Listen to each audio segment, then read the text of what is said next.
Hello welcome back to जेई नाथ। तो जैसे तुमने तो देख लिया होगा, आज के वीडियो में अपन बात करने वाले हैं कि जस्ट अगर तुम अभी 12वीं में जा रहे हो तो तुम्हारे क्या क्या स्टेप्स होने चाहिए, तुम्हें क्या क्या चीजें करनी चाहिए। अब ये वीडियो बनाने का जो आइडिया है या जो इसकी नीड मुझे महसूस हुई, वो एक हमारी मेंटरशिप की स्टूडेंट है, उसने कुछ दिनों पहले मुझे मैसेज किया था, तो उसका तो मैंने जवाब वहीं के वहीं उनको हाल फिलहाल दे दिया था।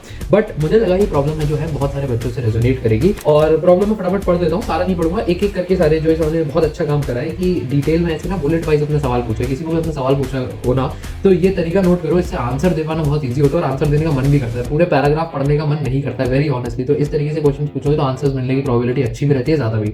तो क्या है मैं बता देता हूँ। सबसे पहले, हेलो भैया, my 11th exam got over today and will be moving to class 12 now. Syllabus wise already start हो गया है, जस्ट ऑफिशियल टर्म्स में मुझसे I need your guidance on the below topics. पहला, coaching is giving us a month of buffer period. Backlogs are almost done except 4 topics, but practice is remaining. आपके according what should be my approach till 24th March? 26 March से 12th के classes reschedule होंगे, ठीक है। Secondly, how should I balance class 12 boards with JEE? Think इसकी मेरी priority JEE है, but want at least 95% in boards, ठीक है। 90% आ जाए तो भी रिस्क नहीं ले सकते। और राइट भैया, thirdly there are many other engineering entrances like BITSAT वगैरह, so I was thinking कि just for a chance if I appear for these exams as well in 2026, what's your opinion? करना चाहिए, देने चाहिए, लेकिन उसके लिए क्या और कुछ भी करना पड़ेगा या फिर जेई प्रेप विल सफाइस? और उसके बाद उन्होंने कुछ तो लिखा है, मिस्टेक्स वगैरह करी हैं, ठीक है, सॉर्टेड, वो कोई बात नहीं, वो कर लेंगे, अच्छे स्टूडेंट है। ठीक है, तो एक एक करके उठाते हैं। सबसे पहले से शुरू करते हैं और जरा कोचिंग के बारे में बात करते हैं। और अपन ये करते हैं कि 24 मार्च तक अपने 26 मार्च तक क्या अप्रोच होनी चाहिए, ठीक है। तो सबसे पहला point, choose your coaching wisely. अब इन्होंने कहा कि इन्होंने कोचिंग ली हुई है ऑलरेडी, लेकिन तुम में से जो बच्चे नई कोचिंग ले रहे हो, जो अभी 2026 के लिए 1 साल की कोचिंग लोगे, कोर्स लोगे, उसको थोड़ा वाइजली चूज करना। और वो ना, क्योंकि अब तुम्हारा जनरली हम क्या करते हैं, 2 साल की कोचिंग लेते हैं ना, लेकिन अब अगर अपनी कोचिंग जो अपन 1 साल के लिए ले रहे हैं, तो इस कोचिंग में प्लीज कोशिश करना कि ये लोग जो सिलेबस है वो टाइम पे करा रहे हैं या नहीं करा रहे। कहीं इस कोचिंग का कोई बैकग्राउंड तो नहीं है कॉन्फ्लिक्ट का या बंद होने का, क्योंकि ऐसे में तुम लटक जाओगे बीच में और तुम्हारे पास टाइम बहुत कम होगा, तो तुम लटकना अफोर्ड नहीं कर सकते। अगर ये न्यू कोचिंग है तो क्या ये क्या क्या फैसिलिटीज प्रोवाइड करा रहे हैं, उन पर थोड़ा सा ढंग से नजर रखना और उस बारे में सब देख लेना कि ऐसा ना हो कि तुमने कुछ और एक्सपेक्टेशन के साथ तुम गए और तुम्हारे कुछ और एक्सपेक्टेशन तुम्हें मिल गई। क्योंकि अगर 1 साल है यार, 1 साल में तुम अब इस समय ना तुम्हारे पास ज्यादा फ्रीक्वेंसी है नहीं कि तुम इधर से एरर वगैरह फेस कर सको या उसका वो कर सको, सॉरी फॉर दैट। हाँ, तो इसलिए इट बिकम्स इंपॉर्टेंट कि तुम सारी चीजें चेक करके ही कोचिंग चूज करो, ठीक है। तो अब बात चली है भाई साहब कोचिंग्स वगैरह की, तो एक कोचिंग रिकमेंडेशन मैं भी तुम लोगों के लिए लेकर आ गया हूँ, थोड़ा सा रिसर्च करके। 1-2 वीडियोस में पहले भी इसकी बात करी है।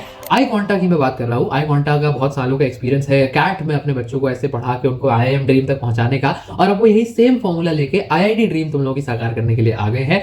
मैं क्यों रिकमेंड कर रहा हूँ, उसका बहुत बड़ा मेजर कारण है कि आई क्वांटा की जो टीम है उन्होंने ATB स्टार के साथ कोलैब कर लिया, उनको एक्वायर कर लिया है। और विनीत खत्री सर की जो माशाल्लाह शानदार टीम थी, अब वो आई क्वांटा के साथ काम कर रही है, जो कि मुझे ये चीज बहुत ही क्रेजी लगी। इनके कई सारे बैचेस हैं, फटाफट अगर मैं तुम्हें बताना चाहूँ तो एक जीत बैच है 2026 के लिए, जो कि तुम्हें IIT JEE 2026 की तैयारी कराता है 1 साल में। इसके अंदर ये कुछ इस तरीके से ही स्ट्रक्चर है कोर्स, मैं यहाँ देख पा रहा हूँ, तो इसकी साइट ही खोली हुई मैंने, हमारे एडिटर साहब डाल देंगे यहाँ पे, कि तुम्हारे जो 11वीं और 12वीं जो दोनों की चीजें हैं वो तुम्हारी रेलिवेंटली पूरी हो रही होंगी इसमें। इसी के साथ इनका एक NIT star crash course batch है, जो कि 2025 में अगर कोई बच्चा पेपर दे रहा है अप्रैल अटेम्प्ट, तो उसके लिए है। विजय बैच 2027 वाले बच्चों के लिए है, वो भी तुम देख सकते हो। 3-4 चीजें जिसके लिए मुझे ये कोलैबोरेशन लगा कि हाँ मैं ले सकता हूँ या मुझे करना चाहिए। सबसे पहला, पर्सनलाइज 1-to-1 मेंटरशिप और गाइडेंस इनके यहाँ रहती है। ऐसा नहीं है कि 200 बच्चों को क्लासरूम बना दिया, 500 बच्चों को बना दिया और फिर छोड़ दिया। दूसरा, बहुत सालों की एक्सपीरियंस टीम है, तो वो चीज रहती है। तीसरा, मॉक एनेबल्ड इनके पास सिस्टम्स है, पूरे AI एनेबल्ड मॉक सिस्टम है इनके पास पूरे तुम्हारे मॉक्स के स्कोर्स को जो ढंग से एनालाइज वगैरह करके, और तुम्हारे कौन से रीजन है जिन पे तुम्हें काम करना चाहिए, कहाँ पे अभी भी कमी रह रही है, कौन से तुम्हारे स्ट्रॉन्ग पॉइंट्स है जिन पे तुम और बिल्ड कर सकते हो, वो सारी चीजें तुम्हें बता देते हैं। तो मेरे रिकमेंडेशन पे कुछ नहीं तो एक बार इनको इस ब्रांचेस जरूर चेकआउट तो करके ही आना, ठीक है। तो अब चलते हैं अगली बात पे कि अपनी क्या अप्रोच होनी चाहिए अंटिल मार्च और आगे वाले आने वाले दिनों तक, मतलब फर्दर डेज, मतलब ये अप्रैल तक, ठीक है, कि तब तक तुम्हारी 12वीं की कोचिंग स्टार्ट नहीं होती। सबसे पहला अपने को काम करना है अपने सारे बैकलॉग्स पे।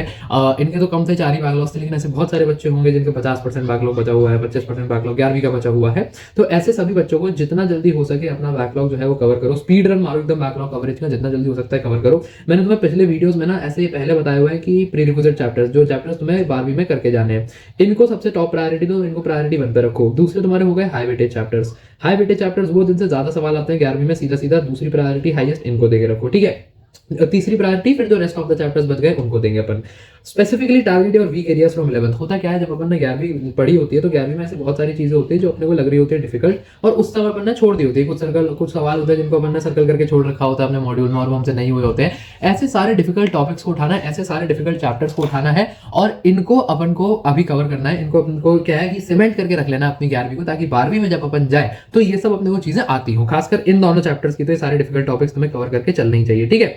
तीसरी चीज, जितना, हाँ वही मैं कह रहा हूँ जो बात, कि जितना ज्यादा हो सके अपने बैकलॉग्स को अपना कवर कर लोगे इस समय, जितना स्पीड रन मार के उतना ज्यादा फायदे में रहोगे। 12वीं में देखो, 12वीं का सिलेबस अपने आप में बहुत ज्यादा होता है और उसके बाद तुम नहीं चाहते कि तुम्हारा उसमें 11वीं का भी बैकलॉग हो। 2 साल में 1 साल की चीजें करना, 1 साल में 2 साल की चीजें करना थोड़ा सा डिफिकल्ट हो जाएगा। तो please don't put yourself in that situation unnecessarily. अभी कवर कर सकते हो, तुम्हारे पास टाइम है, प्लीज इस टाइम का बेस्ट यूटिलाइजेशन करो और जितना जल्दी हो सके अपना बैकलॉग कवर करो। वन शॉट से कर सकते हो, लॉन्ग लेक्चर से कर सकते हो, दबा के पीवाईक्यू सॉल्व कर सकते हो, कंप्लीटली तुम्हारे ऊपर है, बट कर लेना जरूर, ठीक है। अगली बात पे चलते हैं। मैनेजिंग बोर्ड्स में जेई पूछा हुआ था उन्होंने, तो देखो syllabus for both is more और लेस सेम, ही तुम्हें भी पता है हमें पता है। बोर्ड्स में थोड़ा सा नीचे ही पूछा जाता है। अब क्या है, बोर्ड्स में जो एकमात्र दिक्कत आती है मेजरली, वो आती है सब्जेक्टिव होने की। तुम्हारा जेई जो है ऑब्जेक्टिव होता है, बच्चों ने ज्यादा पढ़ाई की नहीं होती है ऑब्जेक्टिव सब्जेक्टिव बेसिस से, और आंसर राइटिंग में अपन फंस जाते हैं। तो इसके लिए 2 काम करते हैं। सबसे पहला, keep a hold on NCERT. तुम्हारे खासकर केमिस्ट्री के लिए और तुम्हारे फिजिक्स के लिए ये बहुत इंपॉर्टेंट रहेगा। फिजिक्स में भी ना जो थ्योरी वाले चैप्टर्स हैं उनके लिए, कि एनसीईआरटी में तुम्हारी जितनी अच्छी पकड़ है ना, उतना ज्यादा तुम्हें मजा आ जाएगा। जितना ज्यादा तुम पढ़ी होगी तुमने तो तुम बेटर आंसर्स लिख पाओगे, जो चीजें बोर्ड वाले ढूंढते हैं, ठीक है। दूसरी चीज, तुम्हारे स्कूल टीचर्स जिस भी तरीके से तुम्हें पढ़ने बोलते हैं, जो भी चीजें तुमसे लिखवाते हैं, इंपॉर्टेंट मार्क करवाते हैं, वो बहुत ज्यादा रेलेवेंट होती है, प्लीज उसको पढ़ो। और स्कूल वाले टीचर्स ना अपना एक राइटिंग स्टाइल भी बताते हैं, कि जैसे तुमने स्कूल के वो यूटी वगैरह दिए हो, तो वहां पे तुम्हारे किस बात पे नंबर कटे थे, क्यों कटे थे, कहाँ उन्होंने कहा था कि अच्छा ये एक्स्ट्रा हो सकता था, कम हो सकता था, वो सब चीजों का प्लीज नोट बनाओ, बोर्ड में बहुत हेल्प करती है। ऐसा क्यों होता है मैं बताता हूँ। जो तुम्हारे स्कूल के टीचर्स हैं ना, जो 12-15 सालों से पढ़ा रहे हैं खासकर पुराने स्कूल्स में, उन टीचर्स ने कई दफे बोर्ड की चेकिंग भी की हुई है ना, बोर्ड के बाकायदा उन्होंने पेपर चेक करे हैं, तो उन्होंने खुद बोर्ड में लिए नंबर दिए हैं और काटे हैं। उनको पता है सालों साल की बोर्ड की स्कीमें निकलती हैं, आंसर स्कीमें, और उस स्कीम के अकॉर्डिंग जो होता है तुम्हारा मार्किंग होती है। तो उनको पता है कहाँ मार्क्स दिए जाते हैं, कहाँ मार्क्स काटे जाते हैं, कहाँ मार्क्स बॉल, कहाँ क्या लिखा जा सकता है, कहाँ क्या बताया जा सकता है, ये सब चीजें उन्हें बहुत डिटेल में मालूम होती है, और ऐसे में वो तुम्हारी बहुत हेल्प कर सकते हैं। इसलिए उनको सुनना is a very very wise decision. अपने स्कूल के टीचर्स को बहुत इज्जत देनी है बोर्ड्स के लिए, और उनकी बातें सारी सुननी है, ठीक है। बाकी जो है rest boards can be taken 1 month care of 1 month before. ऐसा मैं इसलिए कह रहा हूं कि अभी से तुम जेई की प्रिपरेशन करते रहो तो तुम्हें कंसेप्ट तो सारे आते जाएंगे। वैसे भी बोर्ड आजकल बहुत मुश्किल सवाल पूछने लगा है, फिजिक्स वगैरह में तो बोर्ड खूब मुश्किल सवाल आते हैं। वैसे नहीं है कि सिर्फ रटंत विद्या आ गई और तुमने एनसीईआरटी की लाइन उठा के छाप दी और तुम्हारा काम बन गया, बहुत दिमाग लगाना पड़ रहा है। तो जेई लेवल की तुमने तैयारी कर ली तो एज अ सबसेट उसका बोर्ड की भी तुम्हारी तैयारी सॉर्ट हो जाएगी साथ साथ। इसके अलावा 1 महीने पहले अपन दवा के पीवाईक्यूज लगाएंगे, बोर्ड के मॉक पेपर सॉल्व करेंगे। बोर्ड में तो खूब मॉक सॉल्विंग होती है, दवा के तुम पेपर्स पे पेपर सॉल्व करो। मैंने मैथ्स के बोर्ड से पेपर से पहले कुछ 25 पेपर लगाए थे मैथ्स के, 3-3 घंटा बैठ के 75 घंटे की सॉल्विंग करी थी मैंने कुछ 20 दिन के अंदर। तो ये सारा काम मैंने करा था मैथ्स में, तो ये तुम भी कर लोगे तो तुम्हारा भी सॉर्ट हो जाएगा। मैथ्स में मेरे पूरे नंबर आए थे बोर्ड में, 100 मार्क्स आए थे। तो ठीक है, ये काम तुम भी कर लोगे तो तुम्हारा भी सॉर्ट हो जाएगा। 1 महीना पहले इसको अपन टेक केयर ऑफ कर सकते हैं। इसका अभी से, इतना पहले से कि 1 साल पहले से पूरा टेंशन लेने की, हवा बनाने की नीड नहीं होती है, ठीक है। आखिरी बात में चलते हैं, प्रिपेयरिंग फॉर अदर एग्जाम्स। बहुत सारे एग्जाम्स होते हैं, जैसे एमएच सेट का पेपर होता है, तुम्हारा कॉमेट के का पेपर होता है, ये कर्नाटक के कॉलेजेस के लिए होता है। बहुत फेमस पेपर होता है, बिटसैट, जिसका नाम भी लिया वहाँ पे उन्होंने, बिटसैट का पेपर होता है, और इस तरीके के सारे पेपर्स होते हैं। ये भी दे सकते हो, जेईई मेंस के बहुत अच्छे ऑल्टरनेट्स होते हैं। तो देखो बात ऐसी है कि preparation of other exams is just a subset of JEE preparation. Subset का मतलब अगर तुमने JEE preparation as a whole कर लिया है तो उसी में एक छोटा ये भी तुम्हारे सारे कवर हो गए ऑलरेडी, क्योंकि इनका जो सिलेबस है पीसीएम पूछी जाती है, बिटसैट थोड़ा इंग्लिश और एप्टीट्यूड ज्यादा पूछ लेता है, उसकी प्रिपरेशन कर लोगे तुम। पीसीएम मेजरली पूछी जाती है, तो सिलेबस तुमने जो पढ़ा अपना मेंस के लिए वही कहीं ना कहीं तुम्हारा अप्लाई हो गया यहाँ भी, और तुम वहां पे सॉर्ट हो गए, ठीक है। तो वो तुम्हारा काम डन हो गया। अब इसमें अलग से पढ़ो, ये सब चीजें करो, ऐसी नहीं आती है अभी से भी। अलग क्या आता है, पेपर का पैटर्न। इनका डिफिकल्टी भी जनरली लोअर, लेसन ही लोअर होगा, सिर्फ पैटर्न चेंज होता है। ये वाले तुम्हें पता है, जैसे WBJE का पेपर होता है, ये तुम्हारे टाइम चेक करते हैं। बिटसैट का पेपर तुम्हें बहुत क्विकली देना होता है, क्वेश्चंस की क्विक सॉल्विंग चेक करते हैं। और ये कैसे डेवलप की जा सकती है, ये तुम जेईई के लिए तो पढ़ी रहे हो, इसके अलावा ये इन पेपर्स के बहुत सारे मॉक्स लगा के डेवलप होती है। और ये मॉक्स जैसे तुम्हारा जेईई मेंस हो गया, बिटसैट का पेपर जेईई मेंस के कुछ दिनों बाद, एक तो पहले होता है शायद मेंस के टाइम से, एक बाद होता है, जून में होता है। तो ये दोनों ही पेपर तुम वैसे भी लगा सकते हो। मॉक्स एज लगाते जाओगे जिनके, सॉरी, जैसे मॉक्स लगाते जाओगे इन पेपर्स के, उतना ज्यादा तुम्हें पैटर्न पता चलता जाएगा कि अच्छा क्या करना है, कैसे करना है, कहाँ करना है, कौन सा पेपर में कितना तेजी स्पीड लगानी है, कितनी तेज कैसे लगाया जाता है, कैसे सॉल्व होता है। उसके लिए भी अगेन अभी से परेशान होने की नीड नहीं होती है, वो भी तुमने पेपर से 1 आध महीना पहले और सो तुमने अगर उसकी तैयारी कर ली तो तुम्हारा मामला सॉल्व हो जाएगा, ठीक है।